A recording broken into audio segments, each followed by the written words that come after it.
Hello, everyone. My name is Wayne Scott. I'm joined by Diego Quintero here, and we're Zooming, and we're here today to provide you with some information about a big topic. I'm going to allow Diego to introduce himself, and then from there, we're going to go through some questions that we've already discussed. Go ahead, Diego. Thank you, Wayne. Good afternoon to anyone listening. My name is Diego Quintero. I'm Vice President of Mortgage Lending at Sunshine State Home Loans. I'm located here in Tarpon Springs, Florida, and I specialize in providing mortgage financing options for clients who would like to purchase or refinance commercial or residential real estate. I'm also a Florida state licensed real estate instructor who teaches the state required classes for real estate agents and brokers.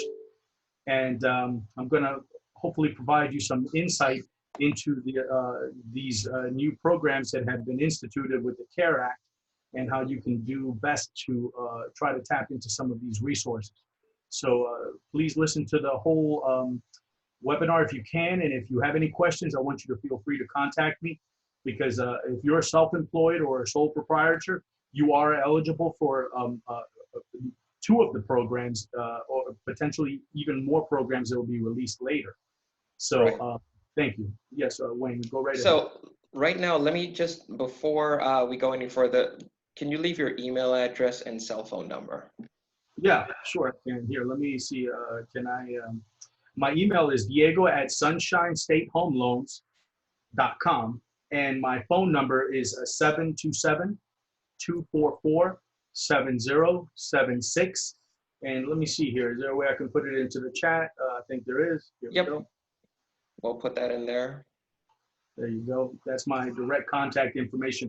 Do contact me, because we have a webinar on Wednesday the 8th in the morning for sole proprietor and independent contractors. And we're going to be delving deep into how you can get some of these benefits. And we can actually help you get some of these resources. Right, and that's the one that I'm going to be on also, because a lot of this, as we've discussed, is very interesting to me, because it can help people, but you have to know what you're doing, which is what we're talking about. You have to know which program you fit into, and let's jump into some of those to see how they fit. And I'm talking to the real estate community, and also this is 1099 people that are independent contractors, sole proprietors, LLC. I think as long as you're working for yourself and you're the person, this is what category you would fall under, correct? Correct. If you're categorized as self-employed on your tax returns, meaning you're filing 1040 with a Schedule C or an S Corp or anything that, even if you're just a one-man operation, let's just say a real estate agent or a truck driver, you qualify for these programs. And let me start out by saying this, that despite what you may have read in the headlines, no lender has funded any paycheck protection program as of today. So, you know, no one has funded any of these. I see some headlines out there that say that funding has already occurred. Right. That is not so. That is not so. Right, and from a lender standpoint, could you explain to people why? Because we had discussed this earlier. One thing is being reported that there's funding there, but the actual procedures are not in place to allow you guys to grant those loans, basically. Correct. The administrator of the loans is going to be the SBA, Small Business Administration. But the SBA is the administrator, but the lenders are going to be the ones funding the loans. And there has not been enough guidance from the Treasury Department, from the entities that govern the due diligence process required in order to see if a person has the merit to receive the funds. There hasn't been enough guidance to determine how would we calculate exactly how much a person is to receive. So, but that guidance is going to be forthcoming, because they are working on that. They need to get this money out into the economy. They're trying to prevent mass unemployment issues, and they're hoping that this is a way to get the resources into the businesses' hands to keep their companies going, and into the small businessmen. I mean, the sole proprietors should not be underestimated. A lot of appraisers, a lot of home inspectors, a lot in our field that is real estate. I mean, the majority of people There are is commission. Everyone basically works for themselves. They're contractors. They're out there, and once things slow down or stop, you know, then this is a lot of people that we're talking about. So a couple of the programs that we want to talk about: the PPP, the EIDL, and just the bridge loan, or any other SBA loan. So can you talk about some of those so we understand the key ones that we're looking at?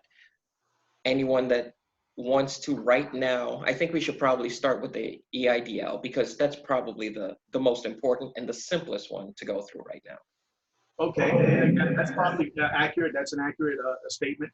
The EIDL loan advance. The EIDL has two portions. One is a loan advance of $10,000, and it's economic relief to businesses that are currently experiencing temporary difficulties.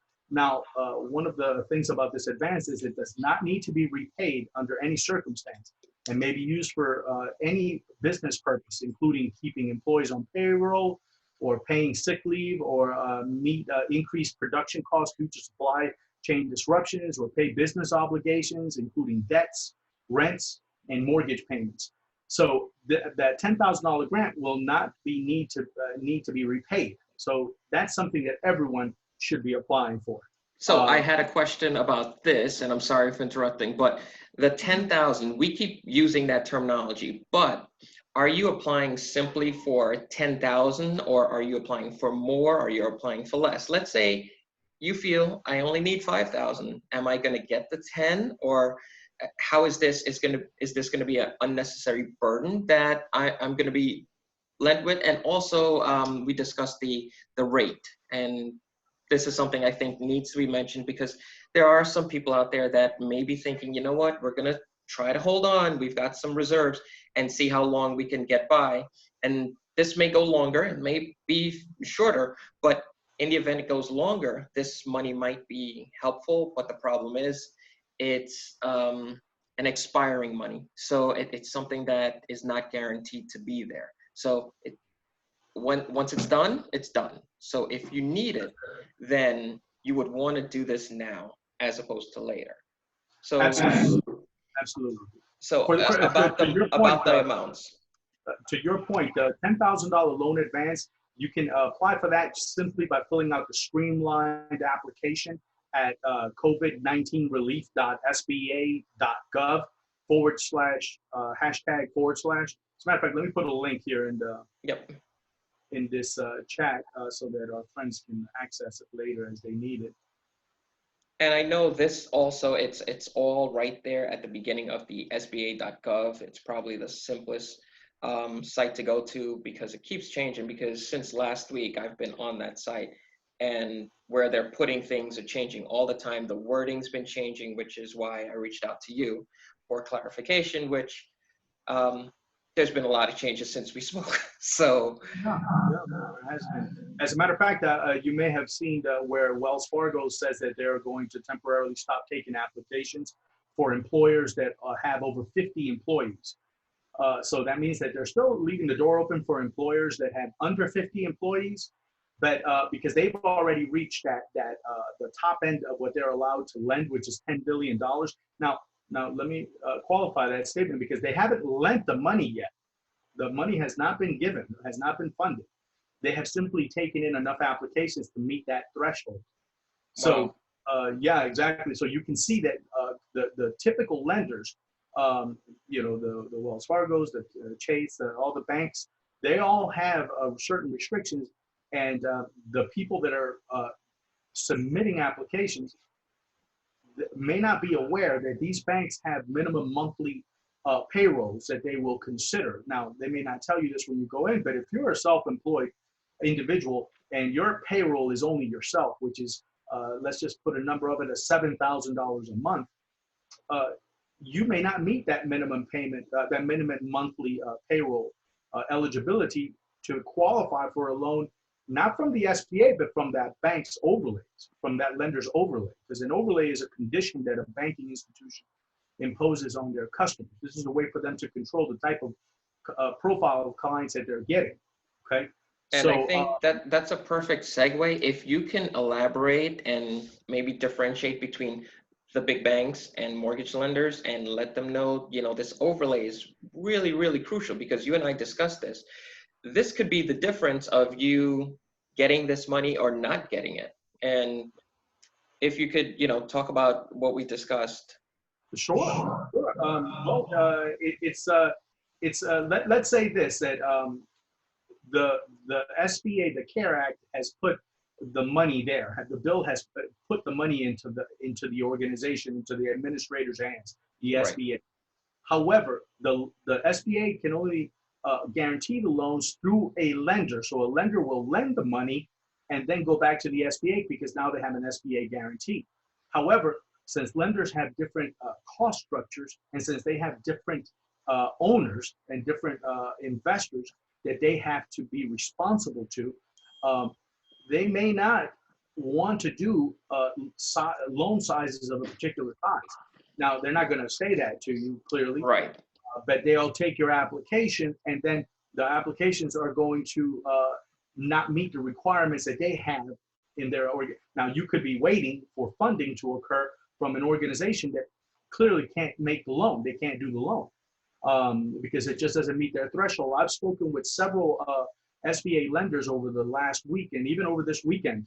And there are some SBA lenders that will only do loans over $1 million. Now, they don't publicize this. This is right. not public information, but this is information that they look at to consider. So if a person comes to apply, they won't say you can't apply.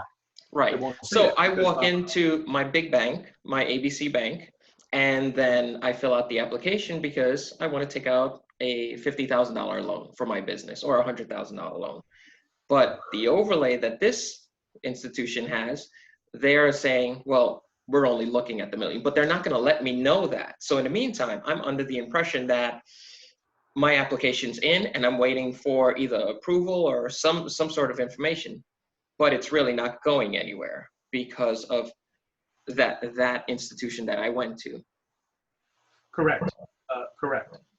Right now, we're seeing this, as you know, that you sell real estate, and I finance real estate all day long, and I'm seeing where banking institutions are changing their requirements on residential loans, for example, and commercial loans, where before you could get an FHA loan from a bank with maybe a 600 credit score. Now they're at 680. Now you need a 680 credit score to qualify for that same loan with that bank. On the other hand, individuals as myself, we haven't had to change that because we actually do business at a higher level, and we're able to provide funding from many sources that are not retail. The retail lenders have a different set of rules than the wholesale lenders do. We all follow the same lending rules and we all follow the same customer service. However, we have access to different channels for funding. And the retail sector, when you walk into a bank, that funding is going to be provided by that bank, that institution. So if they have 1,000 locations across the country, they're lending money at all locations. And your particular loan in this branch may be pushed out because of a loan they took at another branch, simply because that other loan fits their criteria better. Maybe that other branch took a loan from a small business that had 100 employees. Whereas you're filling out an application and you only have 3. So therefore, it makes more sense to them to do that other loan than it does to do your loan. It's not that your loan isn't doable or that you could not get funding for your loan. It's just that that organization has to make a business decision. Right. So here's the sum of basically what we just said. Basically, a person is going to fill out an application if they're interested in doing this loan and they want to help that loan to help their business thrive and so on. But it's not just filling out the application. This really is important, where and who you fill it out with. And full disclosure, we have an in-house lender here, and this is not an endorsement for anything. This is the information. So you understand that if you're going to take advantage of this opportunity, what you're looking to do is find out from the lender, whomever you choose, that is this a right fit for me? Find out as much of the criteria, because you don't want to fill out this application. You don't want to go through this process and basically have your file shelved, which can happen. Or like you said, Wells Fargo already announced that for this group, they're done. So out of those, how many ever applications that went through, you don't know if you're going to get, you made that list or not. They're not going to get back to you and let you know. They don't have any requirement. They just said, we're not accepting anymore at this point. But out of the ones submitted, we don't know where that's going to go. And then we have to talk about the criteria that they'll use to then approve it, which the CARES Act kind of, we're seeing a lot of words that can be interpreted one way. And you and I discussed interpretation is going to be a funny thing, especially with this, because how one person interprets it. And we came up with a scenario that is a little bit fitting. So my last year's profits, or my business, my last year's amount I made in the first 3 months. Now, if I'm using last year's, I have a difficult time explaining to you, the lender on the other side, well, no, that's not where I'm at. This is where I'm at. And this is why I'm requesting these amount of funds. So that's a big discrepancy there between what it took me 12 months to make. Now I've made that in the past 3 months. This is my projection for the year. How is the lender going to require me to then prove that based off of, my last year numbers? So, and this is going to vary. That's a good question. That you put up a very good scenario there, because we all know that since the beginning of this year, interest rates came down drastically, and productivity increased across the board in real estate. So everyone's numbers for the beginning of the year on this year, if things would have kept going, right, we were going to see a record year. Something had to happen. Yep. Someone named Murphy walked into the room and he said, "Hey, this is where I need to be." They pulled the rug out from under everyone's feet. And now we're all in a situation outside of our control where we can't show properties, right? You can't show properties. The buyers can't go out and look at homes. I have a lot of people out with pre-approvals, and they're frustrated because their jobs, they don't know what's going to end up occurring with that, and there's a lot of frustration. And sole proprietors, business owners, this is something that's, again, is completely outside of our control. So now we're entering this week is going to be our first week on lockdown here in Florida, right? So, this week is going to be tough. This is the first one. And right. Now on Friday, they begin taking applications for independent contractors. Not taking applications because they can already fill out applications. Right. But supposedly that's when the funding begins.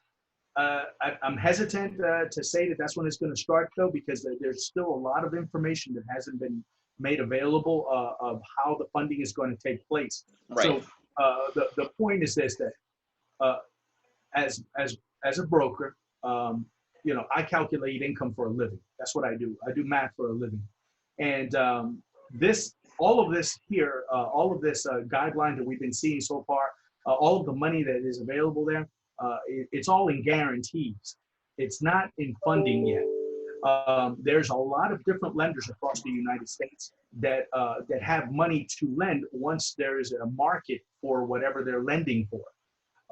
And as of right now, this is a brand new creation that's been put in place. So people need to get informed. They really need to get as much information as possible. And I think that, frankly speaking, some people are going to be able to fill out all the documentation on their own. Some people are not. Right. And that's okay with that. It's okay to not know how to fill this stuff out. It's a lot of documents, but I think that they can be explained how they can do it, and we can help them. Really, we can help them secure these funds, and there's no reason for them to pass out on it, because if you're a sole proprietor, if you're a small business owner, if you're an independent contractor, again, so many people fit into this into this spectrum here. You don't have to go without earning any money. You can apply for this, and you should apply for all the benefits you can. make sure you're applying to a lender that fits your niche, because Right. you are a particular niche. Make sure you're applying there so to have a better chance. And then even if on the first round they say no, or for whatever reason there's going to be a second round of funding coming along. There has to be. Again, it's going to be similar to the HARP. And at that time, you want to make sure that you have your application done, you have all the documentation in, because working with lenders, I can tell you that they act quicker on loans that are submitted properly versus loans that are not submitted properly. Right. And I want to circle back with the EIDL. So Yes. that is the easiest out of all of them. And I think people should definitely go to that one. And the information is very basic. I think without looking up anything, you can fill that out within 2 minutes, right? Sure. Yeah. Yeah. The Streamline for the $10,000 cash advance, you can fill that out on the Streamline application. It's only 4 pages. It's that link that I posted there. And right. then there's for the EIDL, there is the SBA's Economic Injury Disaster Loan. That it's a vital economic support to small businesses to help them temporarily overcome the loss of revenue that they're experiencing. Now, this program, that's is a loan program. Okay, there's the cash advance, and then there's the loan program. So right. the loan is a more involved application. The loan actually is an actual application. Right. Advance, it's very easy to apply for that, but as far as I know, as of the time we're recording this, I have not heard of any funding on any of that, any money coming across to anyone. I heard the earliest would be this Friday, which, again, that's just what was put out. And I don't see how you get the mechanism in place, but then again, there's a lot of different moving components every day, almost hourly on this. So one of the other things I want to talk about myself, I'm going to use myself as an example because I want people to understand. I, as a person, have a business, an LLC that I've created. Now, can I fill out 2 of those? One for the LLC and one for the individual?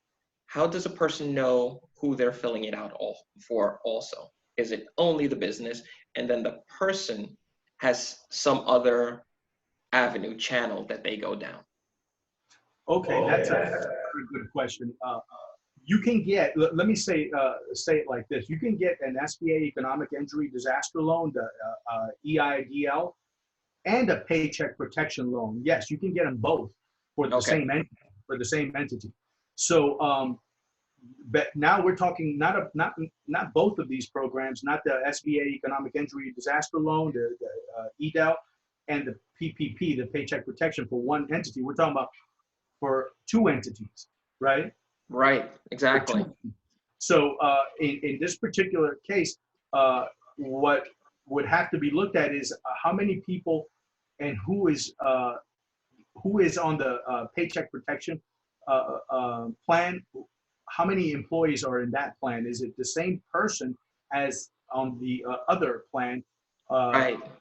Because we would have to actually look at the structure. Now we actually have it's like a 2-page questionnaire to be able to extrapolate some of this information, because a person can submit applications for multiple of these programs. So, but to answer that, we would need more information on the actual structure of the business. You said one is an LLC and the other one is what? So it's sole proprietor. So let's say I've got a car business that I do. I do either Lyft or I do Turo. I rent my car out, but that's Wayne as a person, not Wayne as the LLC, not that LLC. So either way, we can't use that car driving service now. So it's 2 separate businesses that I've got here. One is the LLC, which is a real estate, and the other one's totally different entity. So would you apply for one for that part and one for the other part? So you would do 2 EIDL loans application? Well, that's a very interesting question. We haven't received enough guidance to know if that would warrant 2 applications or if we would apply for the one that has the biggest impact on the person, because one of the 2 businesses probably supplies more of the income. So, Definitely, right. so I would always say choose the largest one first, Agreed. and then follow it up perhaps with an application on the smaller one. Right. Uh, But at this point, we really don't have any real solid information because they haven't really worked out all of these scenarios because there are individuals with different scenarios. And you've got to try to understand how will these people get through these, which is the bigger business of the two. So, Wayne, if I may, because yeah, you triggered a thought, the Paycheck Protection Program loan, one of the requirements on that, and I think I emailed you those requirements, is let me see here, is the loan is needed to continue operations during the COVID-19 emergency. mm-hmm, Okay? So the key term here is that the loan that you would be applying for your real estate business is so that you can continue your operations during the COVID-19, right? right. Now, in your example here, the other Car service business, right. yeah, would that business That's be? a business that can't go on right now. That's just stopped. So now you're talking about, is that loan covering the financial loss of that? And then one is going to be used to maintain the business as usual. So the real estate business needs funding to keep going, and you're using the other loan basically to supplement the lost wages, which you can't operate that business anymore. So if a person's got a hair salon, they're closed. That's it. They can't do anything. So they would supply that. And if they're a realtor and they're still out there and transacting, then they would be able to fill out two of these loan applications. And I can see that because we're talking about two different EINs anyway. And when we start breaking it down in that manner, we're probably looking at each EIN is a different application and an entity, whether it's a person, individual, the same behind there. Because me as an individual is my social, but as a business, I've got my own EIN for that and my own EIN for that. So they are probably, and we don't have all of this information worked out because these are the type of nuances that just can't be hammered out until we're getting through this. And But to add to that, also depending on the lender's overlays. exactly, the overlay side. A lender could potentially come in and say this business type or one application per person. So Right. that is where it's important to make sure that the lender that is receiving your application is a lender that is able to operate with the minimal overlays, meaning that they're not imposing any overlays above what the SBA is requiring, the administrator. The administrator actually issued those guidelines. The guidelines they issued are very broad. As you and I were speaking, there's even a paragraph there where it says that a person could qualify for the loan based on their credit score Right. and ability to repay. Remember, we were speaking about Right. that. And then the next line mentions that you're not supposed to, as the lender, use the credit score to really make that determination. It's going to be irrelevant. So now we're in this zone here where we don't know all the answers. So it's all unfolding. But one of the things I want to ask you to explain is for the PPP loan, the 2.5, that multiplying your payroll tax 2.5. So help someone that is out there that's looking at this application saying, all right, what am I doing here? What's covered under my payroll? How am I going to come up with this number? If we can use some real examples so they can actually, bang through this on their own. Okay, well, let's see here. Under the PPL, what would be covered would be, what they would do is take your average monthly payroll expense over the last 12 months, the average monthly payroll expense over the last 12 months. And so it means, for the year you had $1.2 million in payroll expense. So the average is $100,000 a month, correct, for payroll expense. So then they would take that $100,000 times 2.5%. So that's $250,000 that your company would be eligible for. Now that $250,000 $200,000 of that money is going to be earmarked to support payroll, meaning your employees. As you mentioned something about a hairstylist or hairdresser, that is going to be money that they can use to pay their receptionist, pay the people that work in the location that help them provide services, people that are on payroll. She can use that to keep those people on the payroll. Okay. She has to use that money to keep them on the payroll. Okay. She has to retain those workers, because if she uses half of that money and then says, no, I can't, I'm not going to use them anymore, I fire them, or I don't know, or what happens, Right. then she will not be eligible to have that loan forgiven or switched over to a grant by June 30th, after June 30th mark, and have it switched over to a grant and it'd be forgiven. See, so we're talking, I've got a business and I just calculated my numbers. I put in the loan, I got 250,000, and I'm using that now, but I'm using 150,000 of it. So I'm gonna still have a loan for the 100,000 left over that I didn't use, but I still have access to that capital. And now the loan part, from what I understand, is at a ridiculous rate also. Is that something that is, do we know if it's fixed, if it's permanent?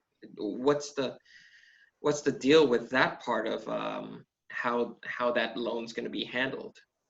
well, the loan is going to have payment terms for 6 months. There's not going to be any payments due. Okay. For 6 months, there's no payments due. And then after the six, and this is, again, all of this information here that we're talking about is subject to change or clarification. Right. By the time we're done with this, we're gonna have to say, "Oh, we'll scrap this." Yeah, correct. The key here is, if this is exactly why a person may want to seek some guidance, either from their CPA, their accountant, their attorney. I don't know if an attorney can really help you in this time with this, but maybe they can. But the point is, get guidance, because there's going to be information pertaining to the lender you're doing business. And if the documentation is done where you used it to pay your employees for that 8-week period, you should apply for the certification, authorization and certification, and try to get that put into the grant so that it can be forgiven. And that way you don't have to. It's not just for payroll though, right? What else does it cover? Oh, it can cover mortgage payments. It can cover rent. It can cover insurance. The half a percentage, the 2.5 times, right? So we were at $250,000. So Right. 200,000 is earmarked for maintaining salaries for your employees. Right. And then the $50,000 can be used again to pay cell phones, to pay insurance, to pay vendors, to help you balance out your business during this time. Because if you're holding it's the crutches that the business needs to survive, because they have no business going on at this point. Correct. And then also with the economic injury disaster loan from the SBA, the EIDL program, or EIDL. I'm sorry if I say it wrong. No. It's too new for anyone to say how it's pronounced. We can make it up right here. Oh, there we go. So with that program, you can actually get together enough resources to help your business stay in business. Government doesn't want to see this. The economy was doing well. Right. It was getting better, and this was not an economic crisis. This was the virus that caused this issue, and the government is really trying to step in and do what they can. However, this is something new, totally new, tried. I mean, this is basically a bailout for the whole economy. Right. And I hate to use the word because it's been so overused, but it's really unprecedented, really what's going on. And the group that we're targeting here are small businesses, because that's half of the economy right there. That's over 50%.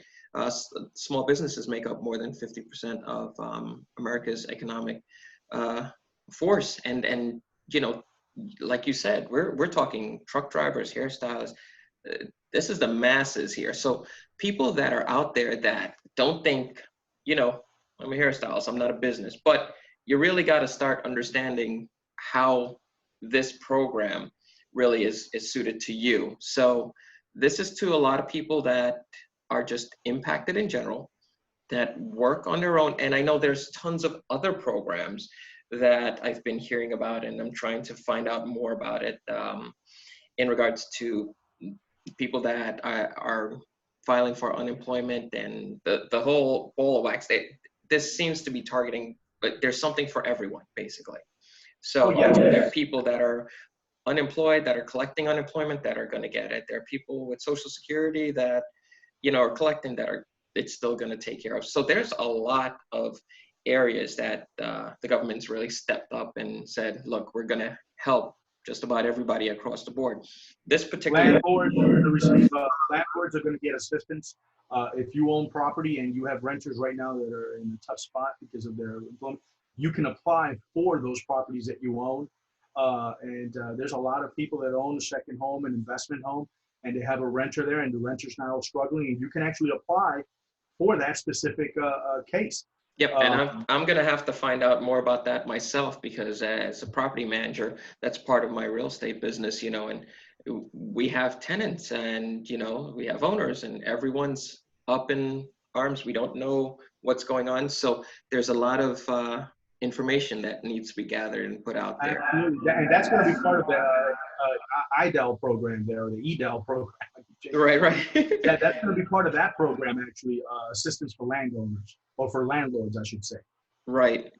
Okay. Well, I thank you very much for the time. I think we've got a lot of this stuff squared away for now. I think you and I are going to have a few more conversations, because this is going to keep changing. I'm going to put some more links in the chat, and information, the websites and so on. And I'm just going to stop the recording now, and you and I will go offline. But thank you very much for your time, Diego. Appreciate it. You're welcome, Wayne. Thank you. And I appreciate you trying to help people during this time. We need to make sure that our communities here stay strong. Yeah. And now is not the time to be, people worrying about their finances. I know it's a very difficult time. So. Yep. And I can't help someone if I don't know the answers. So I'm going to have to seek out people that have some answers. So thank you. All right. Hold on, folks.